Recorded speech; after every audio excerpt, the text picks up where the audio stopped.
A big place with a big story. Outback, Australia. The Kimberley region in the northwest of the country is the size of California. Yet only 40,000 humans live here, among some of Australia's most beautiful and deadly wildlife.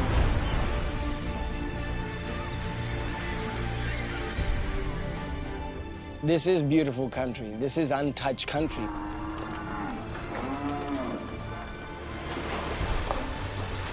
I think there's a croc.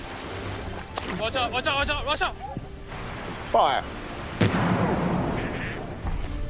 Across the Kimberley, rangers, traditional owners, scientists, and passionate volunteers Tough bugger, aren't ya? work together under extreme conditions in a strange kind of paradise. It's a frontier existence, and it takes a tough hide to survive. You go against nature, and nature will give you a hell of a hiding. True story, isn't it? In this episode, life's getting hot, humid, and hard. Brave volunteers You're gonna come around this way? wade into croc-infested waters, If you see a croc coming at you, just stay still. while others race to avert disaster. So that won't last another 12 hours. Ancient treasures are explored, It's just mind-boggling. This is old. This is very old. and the monsoon arrives, turning drought to flood.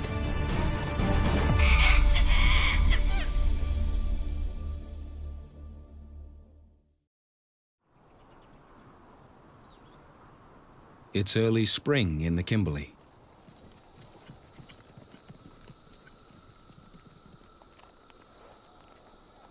The days are getting suffocatingly hot. Each day is more humid than the next.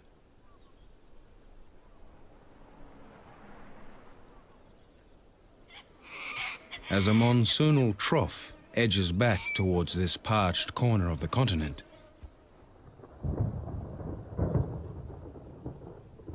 clouds taunt, but it does not rain.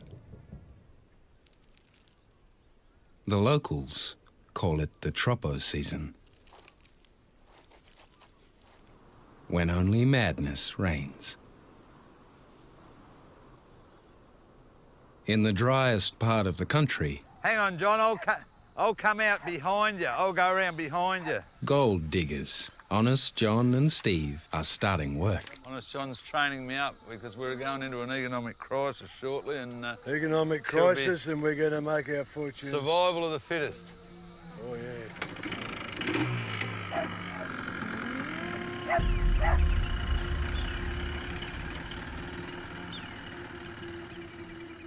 Gold everywhere in Western Australia, really. Yeah. The geology of the Kimberley is ancient.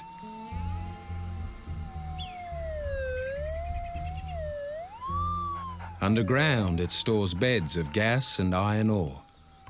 Closer to the surface are precious metals. Reckon there's something there? Yeah. It's in that pile there.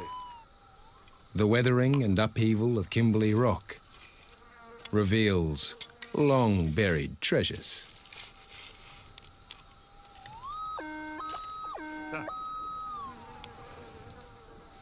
I think it's in here. What is it? A nugget, mate. How heavy? That's a nice nugget, mate, eh? How heavy would that be? Probably 3. Oh, yeah. We'll be retiring. Oh, you are retired.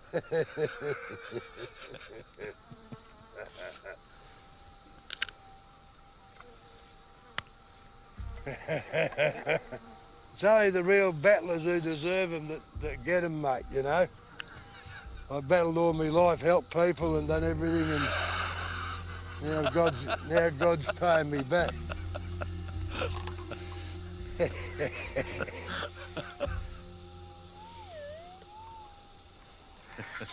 There.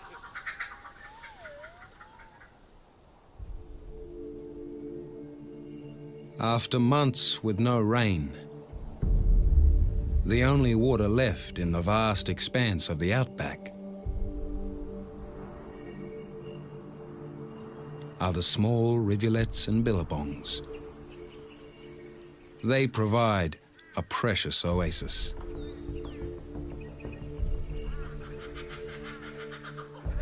Winjana Gorge, in the hot heart of the Kimberley, is one such refuge.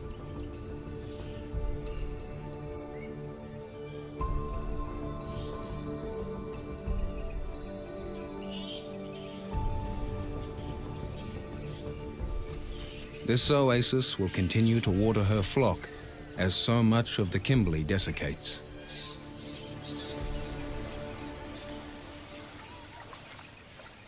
It is a fine place to see out the dry season. And so the animals congregate here, seemingly oblivious to the humidity. On the water's edge, figs and river gums shade curious fruits from the sun. Little red flying foxes are sleeping. Or trying to.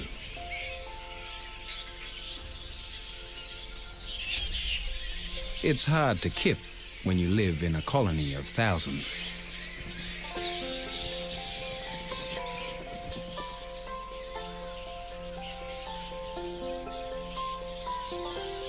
A nudist colony, no less.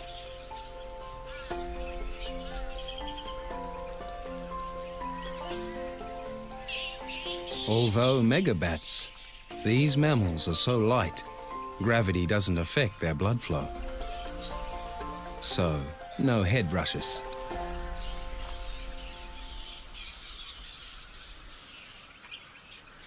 But gravity does present an issue with waste disposal.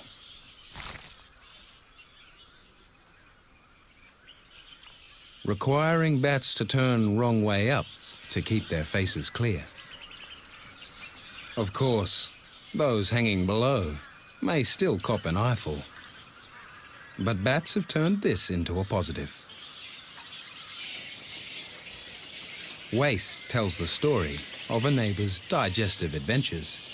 If there's a hint of eucalyptus blossom, that neighbour might be worth following when it's time to forage. They'll fly up to 60 miles to find pollen and nectar. Like bees, they give back to their food source. Pollen sticks to their fur and gets spread across the landscape. A well-fed bat leads the group in flight.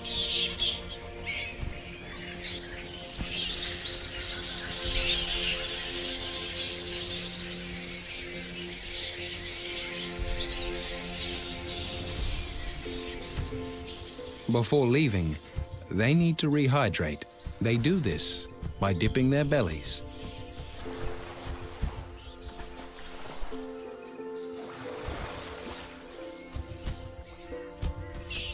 And licking the wet fur.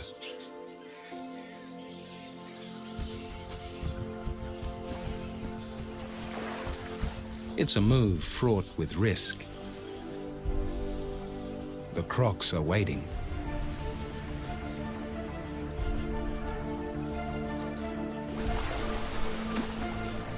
Every day, there's a winner.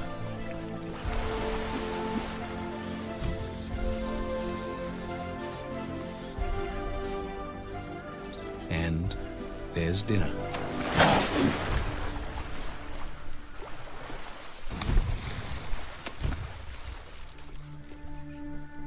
Despite being top of the food chain, things are changing in the kingdom of the croc. There's a new threat that might just topple their reign.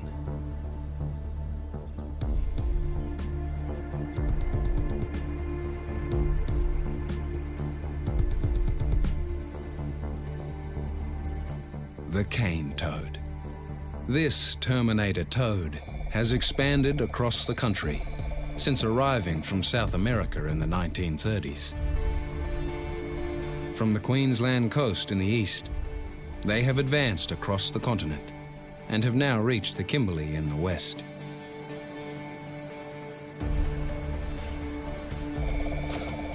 Poisoning native reptiles and mammals with their toxic skin. Kununurra is full of toads. Now they're heading southwest in a race with scientists to some of the world's most pristine ecosystems.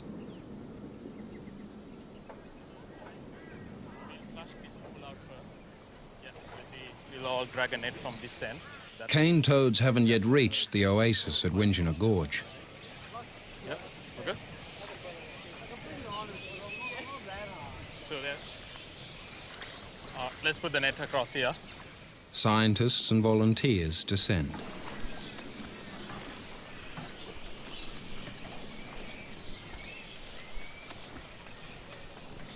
They're going to trawl the waterhole, attempting to catch and record life here in advance of the cane toad invasion. To achieve this, they have to do the unthinkable, wading into croc-infested waters.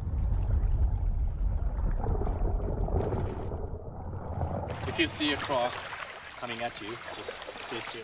The problem is with the nets, you've kind of got to stick your feet into the base of the net. So it's a bit tricky to try and wander along and not step on a tail or a foot somewhere. Tracy Sonneman You're going to come around this way? is coordinating this survey of isolated freshwater crocodiles. There's a croc. You can feel them starting to thrash around. Then it's just the excitement to see if you've got 2 or 4 or 7 or how many we've got, and then to get them restrained as quickly as possible.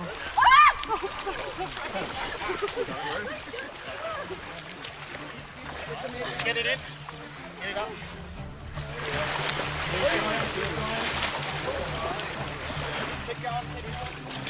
They may not have the gravitas of their saltwater cousins, but a bite from one of these squeakers can puncture deep and take months to heal.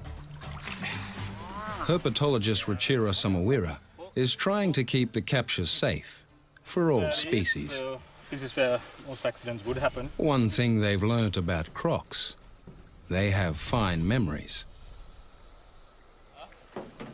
Crocs caught last year are dodging the net.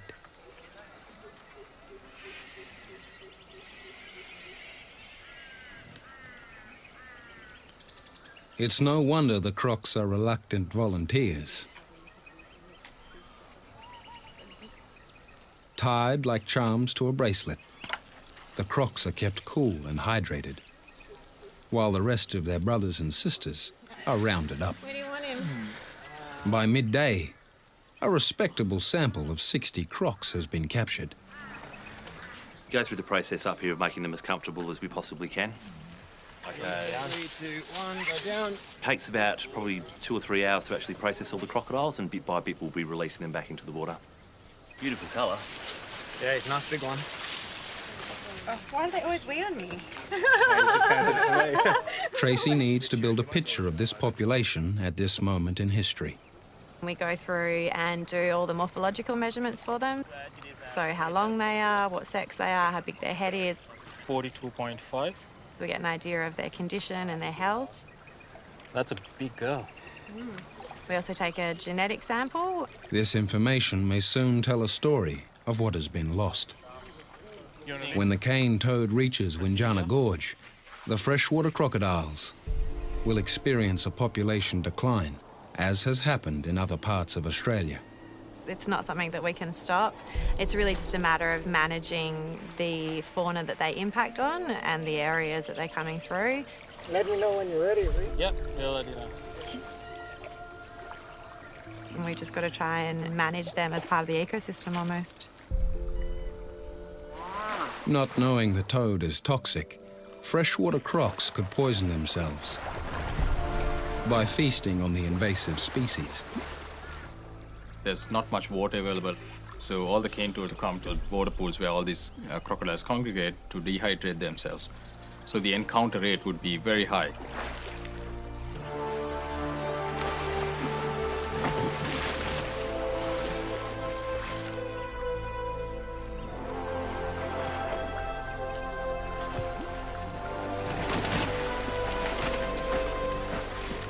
But the march of the cane toad has already proven nothing can be assumed. They have decimated some species, while others have adapted, learning quickly to avoid the toad. These crocs are vulnerable, but hopefully resilient.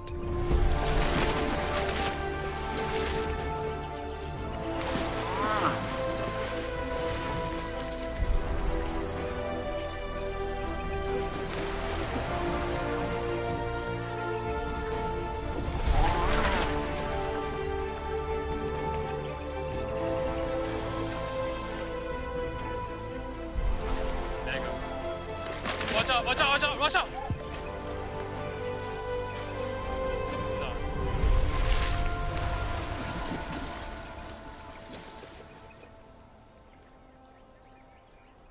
As the mercury soars, water offers the only relief. Crocs make swimming tricky. So if you can't be in it, be on it. Go fishing.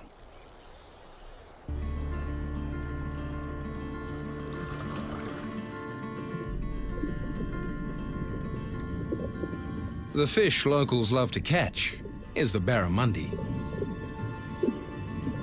a delicious creature which lives in fresh water as a juvenile, then heads for the sea when it's ready to spawn. It's a legendary fish, growing up to 130 pounds. A monster in Western Australian waters.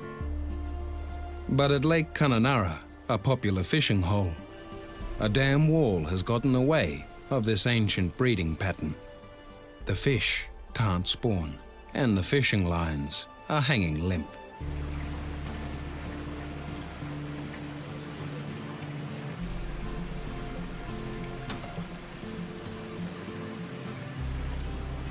Over 600 miles away in a laboratory, Milton is tearing down the dam wall.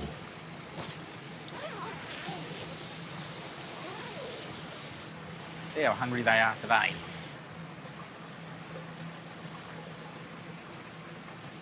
Come on, big girl. They're hungry.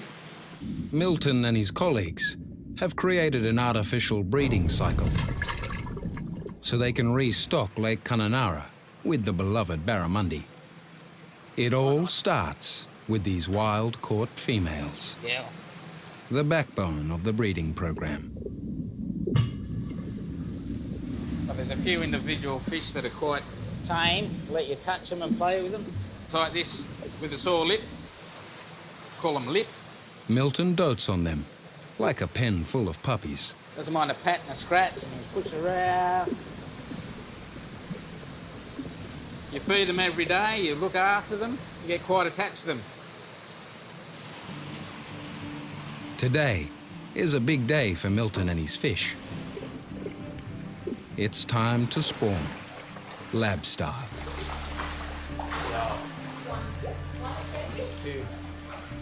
Come on, in you get. Get in the crowd.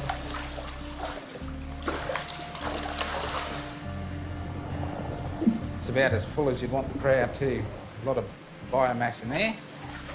So now we'll add the aqueous, which is an anaesthetic, and we'll put them to sleep.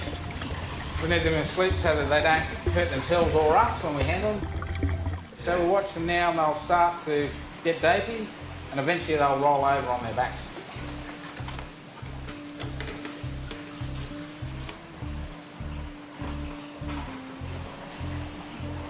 Sample there. Milton is looking for egg-filled females, ready to be placed in a saltwater tank with the males. I'll take her over, I'll just get her in this sling. He isolates a female. In the wild, where no dam wall existed, she would have swum many miles downstream to the sea.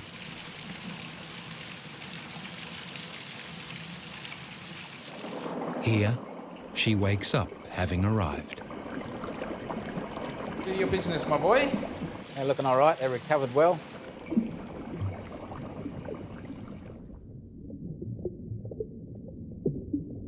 Milton's mama fish have already created several generations of baby barra. Okay. One large female can lay 32 million eggs in a breeding season. You see, this one here is a bit larger than the rest. He's eaten one of his brothers. It takes constant vigilance to stop them cannibalizing each other. We need to separate the larger fish from the smaller fish, and we do that with this method of bar graders. The larger ones are retained and the smaller fish will go through the bars into the tank.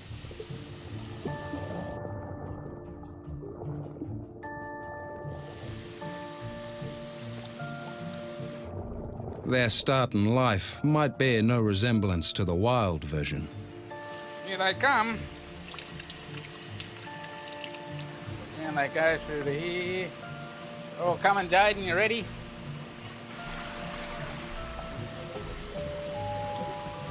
But these test tube fingerlings will be indistinguishable from natural-born fish, except for one thing.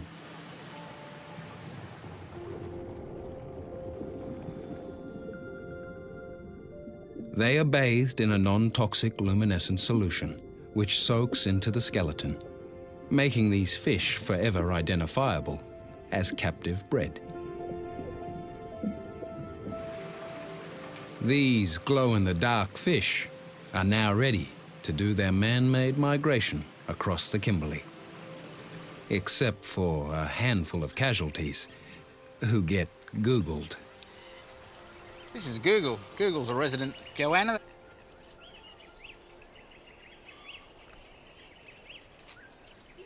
Quite happy to come into the hatchery and frighten the bejesus out of you every now and again. When you look down, there's Google waiting for a fish. One more Google, and that should do you today. The dinosaur. We'll see you next lunchtime. Back to work for us. In the East Kimberley, Pernalulu, or the Bungle Bungles, is the region's most revered national park.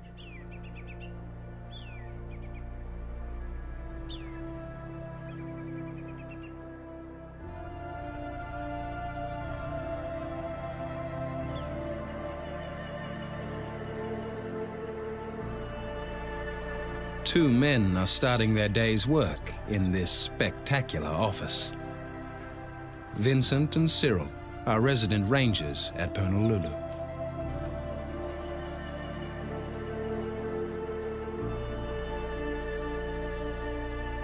It's a World Heritage listed geological wonder, and its rock faces hold ancient stories only the locals know about. Until recently, Vincent and Cyril's people lived traditionally on these lands.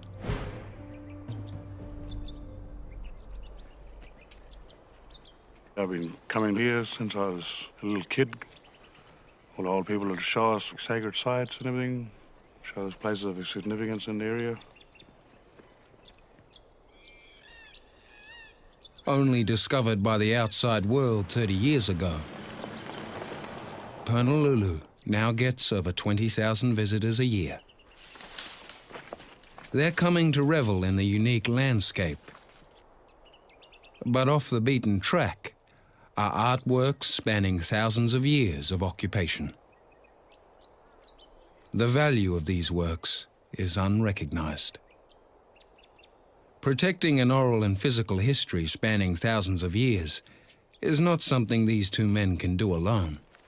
Yeah, in our history, nothing written down, it's all oral history, and we've actually started to lose information, so I've been trying to piece together some stories and put that information back together.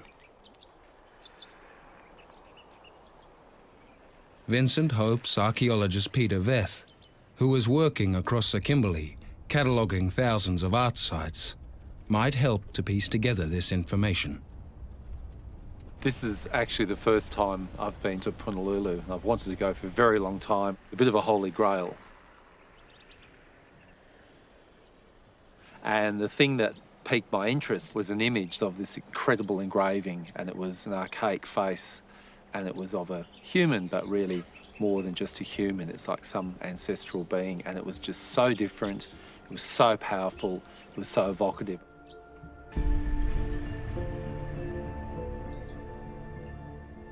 Wow, this is amazing. I've never seen anything like this. It's incredible. The engravings are over 30 feet above ground level, which has shifted over thousands of years. That's a huge face. I mean, it's really big in life. You can imagine the whole figure from the face down to the body would have been 2 metres, possibly even more. What do you think that figure is down the bottom? Don't know. Maybe too long ago. True. You want to go up closer and have a look? Yeah.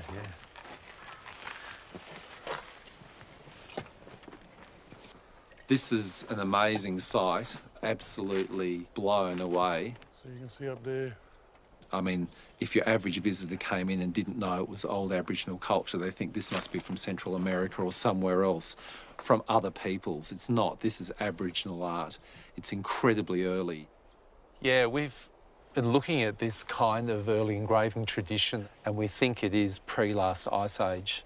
Our best estimate is it's around 25 to 30,000 years old. Pernalulu might be World Heritage listed for its unique geology, but not yet for its art. This panel is an extraordinary record. You're stepping back effectively into the dream time.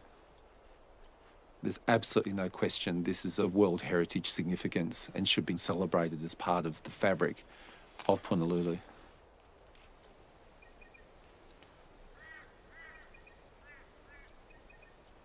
While the team make records of the work, Vincent continues to amaze Peter with images. The double lever old handbrake. Engravings by his ancestors as recently as the 1930s.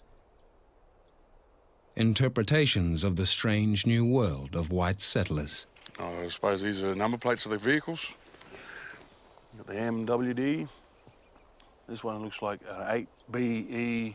Either it's a 7, back to front 7, or a T. You probably have that in a recorder somewhere. You'd be able to know who registered their car. Or Yeah, absolutely. Early pastoral days up here. Yeah. And there's another one here, another couple. 3. Yeah. And it's interesting because this one is not done completely square. When you look inside the truck, they've done curves in the doors, and they probably saw it rolling and moving like this, and so they're actually showing it in motion. And that tells you straight away it's probably the first years of contact they've actually had seeing cars come through. Really Do you fantastic. think they've put these as wheel tracks or something? Or maybe that's like their version of a road? Yeah, totally. And they would have seen tracks on the ground and probably followed them. They would have been the first vehicle tracks people ever saw. Yeah. Yeah, no, it's fantastic. Contact site. Yeah. Vincent and Cyril reveal a myriad of sights to Peter and his colleagues. One head here, his body goes like that. In return, the archaeologists offer up their images. We've got a couple of hundred photographs, and we've put that together in this photogrammetry program so that it can make a three-dimensional model. It helps for conservation. It shows you where things are, if they move through time. So it's very good for monitoring, good for management, yeah.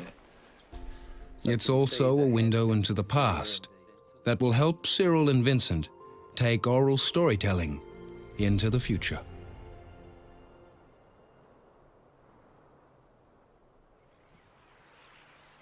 Compared to its baking interior, the Kimberley coast is relatively cool and pulsating with life.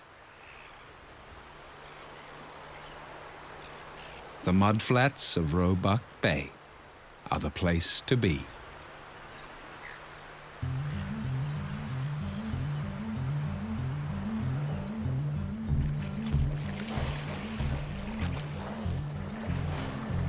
When the tide is up, snubfin dolphins play inshore.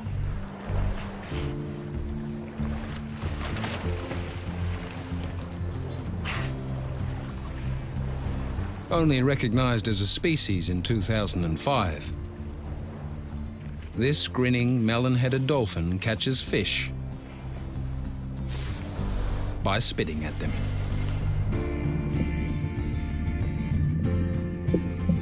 Swimming below them, grazing on seagrasses, the cows of the ocean. These shy, gentle mammals can chomp through 90 pounds of seagrass a day.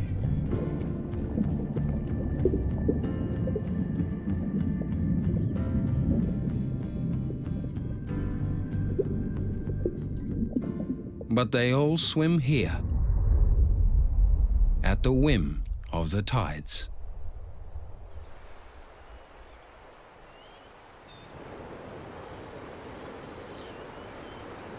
When the enormous tide recedes, 100 miles of dugong paddock transforms into intertidal flats, wriggling with life. Get yourself a crate and sit on a crate and keep perfectly still. In 5 minutes, you'll be overwhelmed. Life's around you.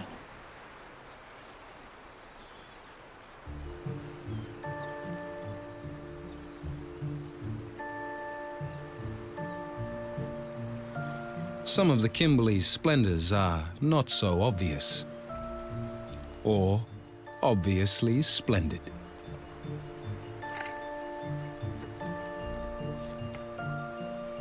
That's why photographer Peter Strain is taking to Roebuck Bay with a macro lens. I want people to be awed by nature, you know, to see how just fantastic that is. The feeling it gives you when you see it, it's far bigger than us, you know, it's extraordinary. Over 350 species of invertebrates have been identified here.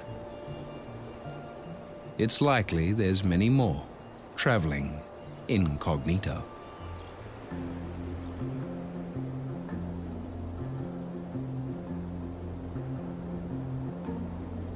The waving crab, they do this come here kind of movement.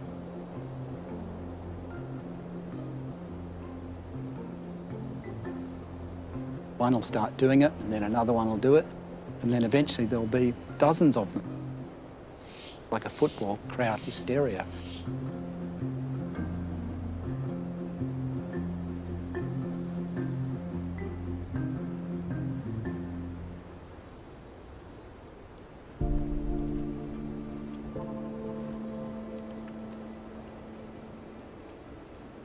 Peter's not the only invertebrate nut around here. Admirers fly almost 7,000 miles to experience the most biodiverse stretch of mud on the planet.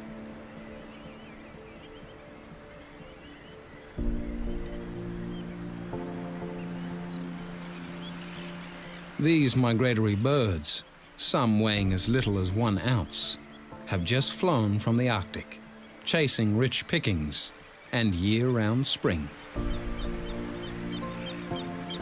Curlews, sandpipers, stints, terns, tattlers, and a multitude of other shorebirds. To make the distance, their hearts enlarge, gizzards and guts contract. They arrive exhausted, expending almost half their body weight. This is the longest single migration of any creature on Earth, and Roebuck Bay is their safe haven. 20 years of it, and it still fills me with awe. I mean, they're not big birds, and they fly non-stop. There's no soaring up into a thermal and gliding. These birds are going to fly non-stop for that entire journey. Chris Hassel follows the bird migration. After leaving Roebuck Bay, he monitors them at their halfway point in China, then at their breeding grounds in the Arctic Circle. With shorebird numbers drastically declining across the world, he wants to know how many are making the distance.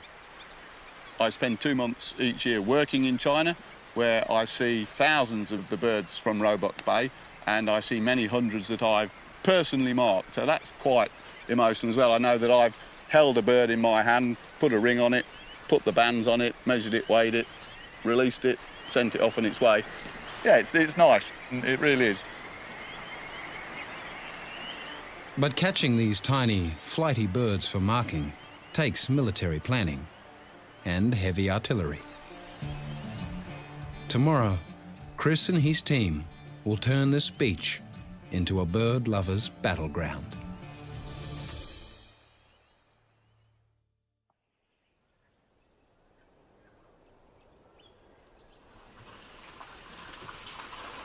Better get this show on the road. Milton's soldiers are also ready to make their move.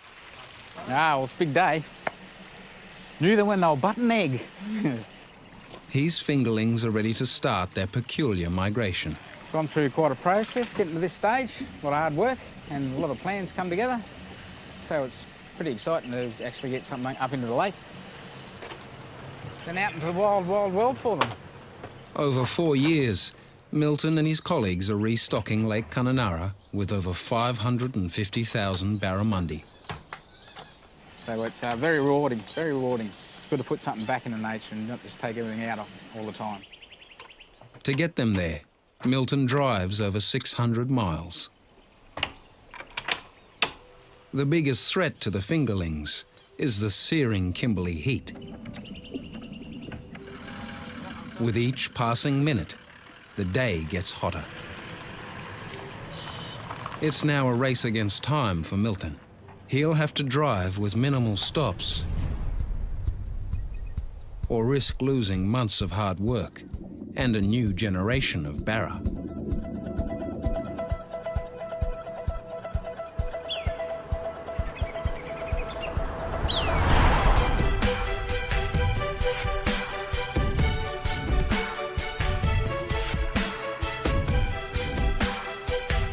If the fingerlings do expand into the reaches of Lake Kununurra, within 4 years, some will be over 3 feet long and targeted as a sports fish. By 5 p.m., Milton and his tank so full of potential reach Kununurra. Indigenous rangers are standing by to help release the road trippers. You've got to get them in tonight so they won't last in those bags. Have them acclimatised so that they can find a nice bit of cover to hide under and hopefully stay out of the way of any predators.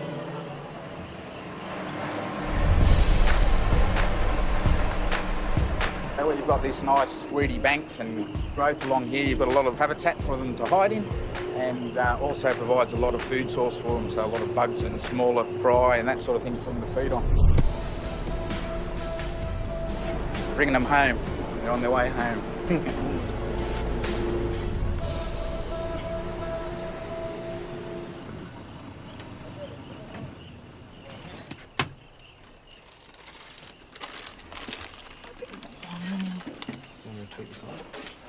Yeah, they're looking pretty happy. Yep.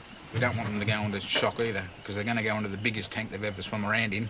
They've been raised on pellets, and they haven't had to find and forage for their own food. They pick it up surprisingly quickly. And then it's time. This is a very bit of an emotional moment, really, you know. All these guys have raised their parents. These guys I've known since they were an egg.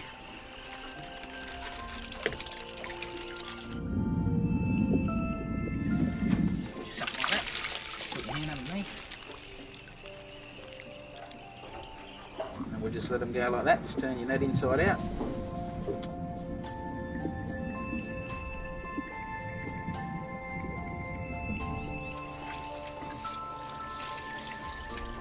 Having healthy stock 1,000 kilometres from where we grew them is pretty rewarding. After all his devoted parenting, there's a twist in Milton's story. Like everyone else in the Kimberley, he's hoping he'll meet his barra again. Yeah, so I love my barra fishing like we all do. And it's just awesome to be putting back in 500,000. So I think I'm all right. I can catch a couple more.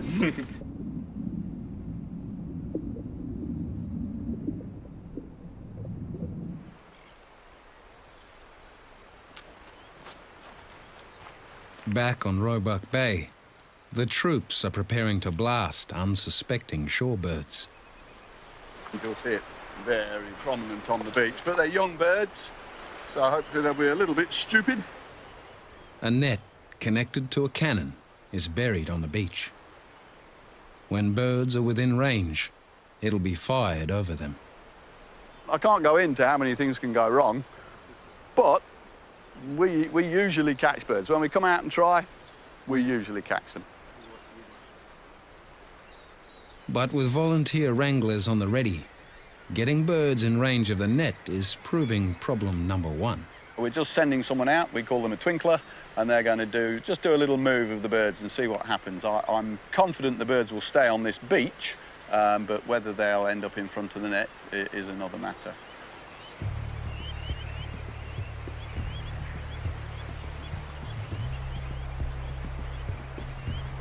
Okay, everybody, stay exactly where you are, don't move, but we've already... We did have birds very close to catchable. Every single bird's left the beach at the moment. Problem number two. It's not just the birds on the beach they're watching. Looming birds of prey can scatter the flocks of shorebirds in a wing flap. They're very nervous. Go away. Just hold on, Graffy, there. Let them get used to you. Let's just see what happens now.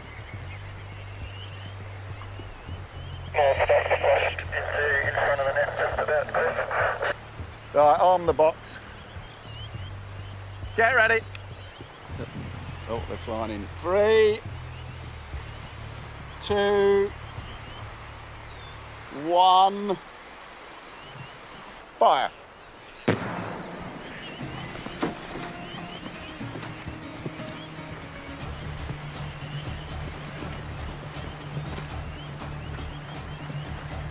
All right, guys, get this edge, start lifting the net.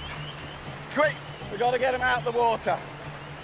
Pull that net back and stop the birds out the back. Lift it. Get the birds out of the wet net. Lift, lift, lift, lift, lift.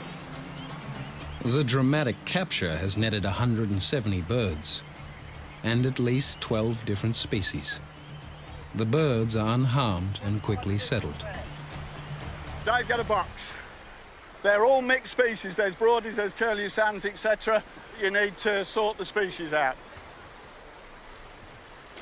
Each one now must be recorded and marked as quickly as possible. 2 curly sandpipers. 7 of Australia's 37 migratory wader birds are edging toward extinction. Captures like this play a huge part in understanding why. We banned hundreds of thousands of birds here, so we were able to put it all into a database and work out survival rates of different species. And the nice thing is, once I've put this on and released the bird, I can see that band in the field with my telescope to get any information. The yellow depicts that it's done in northwest Australia. All right, let's do lesser sample. We don't catch many of these birds. When these birds migrate, volunteers along the flyway will note their tags. 7, 4, 9. The flyway passes over 22 countries between its 2 poles.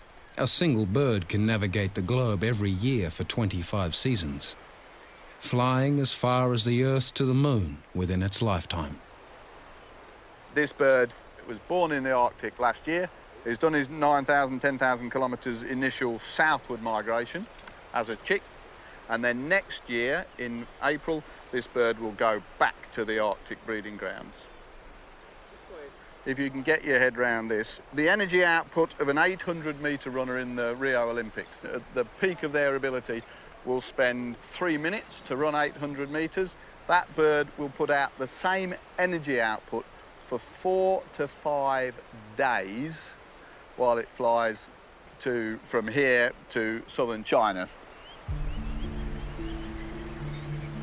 But this is where Chris's beloved birds are foundering.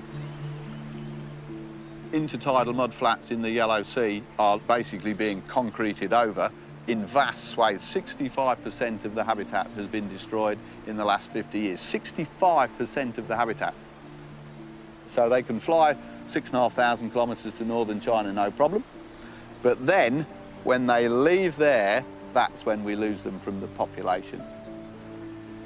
When little birds can't refuel at their Chinese stopover, they never make it back. The birds just disappear. Now it's got this little mark on, we'll cross our fingers and hope that we'll see this bird back here again. He might run first. There he goes. Beautiful. Without healthy mudflats along the flyway, these aeronautical miracles will cease to exist. I fear at the end of my career, someone said, "What did you do, Chris?" And I'll say, "Well, I documented the decline of shorebirds." And they're going, "Well, what did you do about it?" And I'll say, "I couldn't do anything." Even faced with difficult odds and seeing so many species decline, Chris has hope his birds will survive. Every volunteer who joins this project is another soldier in his army, dedicated to the cause of these birds.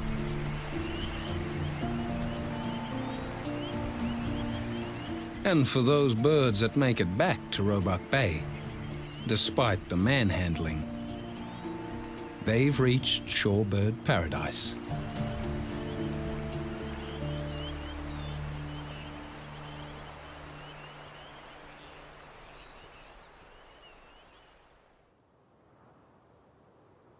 So much in the outback is still a riddle to science.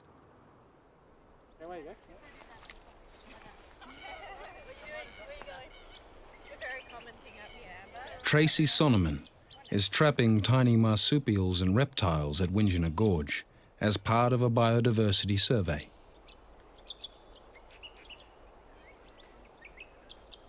Working with her is local Bunuba Ranger Natalie Davey.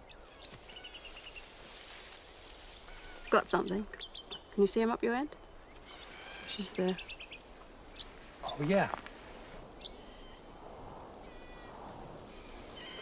It's a Kimberley rock monitor. That is what you're looking for? That's the holy grail of reptiles in this area. It's amazing. That's 6. Nigel can get 7. You want to get 8? What Natalie and Tracy find is a carpet of life unique to the region. It's a little chestnut mouse. Really good morning Yeah. this morning. There are a lot more, quite a few different species as well, so that's been really good. We're out and about. last Yeah, night, yeah. having a party. Party! Yeah.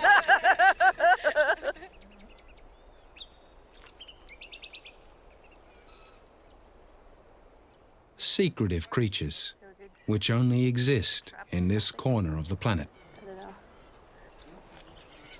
Definitely got something. Yeah, 1. Tracy and Natalie know that what they find today might be gone tomorrow. But the two women are also symbolic of how this unparalleled wilderness might be preserved. For me, the biggest reason I do this is for the ecosystem. It's managing it and protecting it and looking after it. So we'll start with his feet. So it's that real mix of the traditional ecological knowledge that we get off the Indigenous people and then also the science as well. Yep. I like mixing those two together and just looking after country as best as we can.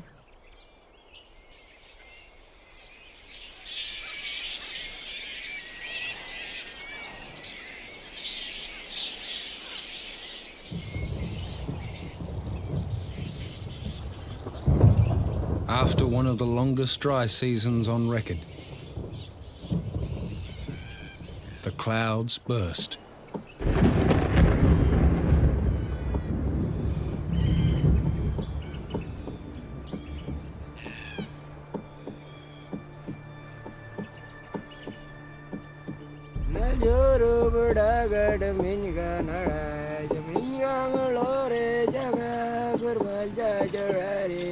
Today, the bats won't need to risk drinking from the waterhole.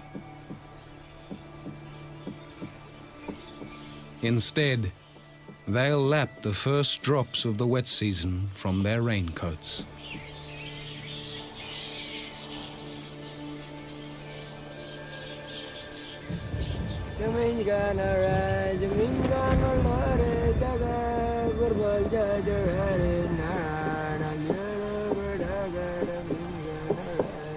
The land drinks deeply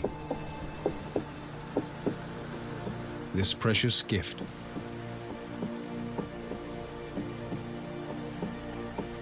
An abiding cycle sustaining life here for millions of years.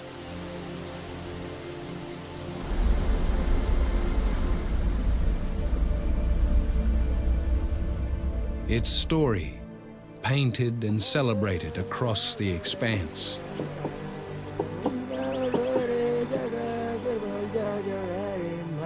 Translated into song, woven into dreamtime. The story of sacred land.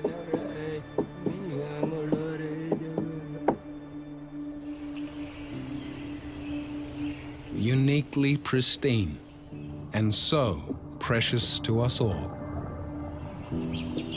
Perhaps by understanding it, its value, we will all work harder to protect it.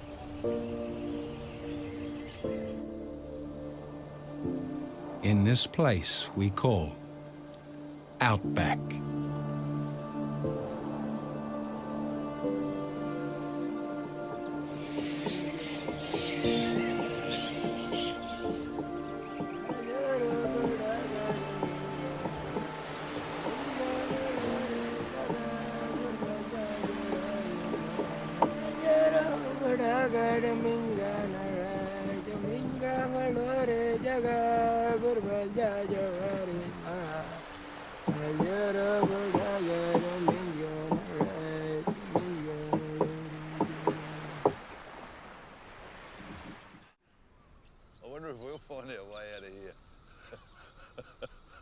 Well, you can remember how we got in it.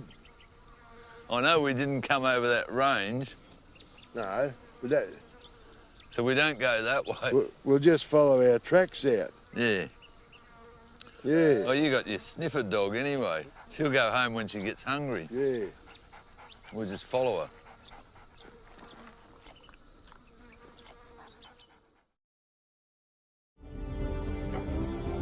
This program is available on DVD. To order, visit shop.pbs.org or call 1-800-PLAY-PBS. Also available on iTunes.